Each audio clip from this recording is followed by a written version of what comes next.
Hello, আমি দেবস্মিতা। আর পাঁচজন সাধারণ মানুষের মতো আমি একজন সাধারণ মানুষ। তো welcome to the new series of 30 days of my life, যেটার আজকে ডে 3 এবং আজকে হলো 3rd জানুয়ারি 2025। আজকে হলো শনিবার। আজকে আমি সারাদিন কি করছি সেটাই আমি শেয়ার করবো এই মিনি ব্লগে। আর যেহেতু আমার অফিস ছুটি, তাই জন্য আজকে রান্নাটা সম্পূর্ণ আমিই করব। তো সকালবেলা বানিয়েছিলাম ব্রেকফাস্টে বার্গার, আর এখন বানাচ্ছি দুপুরের খাবার জন্য খিচুড়ি। ফার্স্টে ফুলকপি আর আলুগুলোকে ভালো করে ভেজে নিয়ে যেভাবে খিচুড়ি বানায় আর কি বানিয়ে নিচ্ছি খিচুড়িটা। খিচুড়ির সাথে বানিয়ে নিলাম একটু চাটনি। এরপরে স্নান করে খেয়ে দিয়ে ফ্রেশ হয়ে ছাদে গিয়েছিলাম। ছাদে গিয়ে দেখছি বাচ্চাগুলো ব্যাডমিন্টন খেলছে। ব্যাস, তারপরে আমি ব্যাডমিন্টন খেলা দেখতে দেখতে একটু কেপ মেরে নিলাম।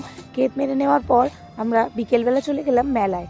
মানে আমাদের এখানে হচ্ছে বই মেলা, কোন্নগর বই মেলা। মেলায় গিয়ে পুষ্প প্রদর্শনী দেখে, বিভিন্ন রকমের বই দেখে, খাবার দেখে, সব সুন্দর সুন্দর জিনিসপত্র দেখে আমি শেষ করলাম আজকের দিনটা। তো যদি ভিডিওটা ভালো লেগে থাকে তাহলে অবশ্যই লাইক, কমেন্ট, সাবস্ক্রাইব করে দিও।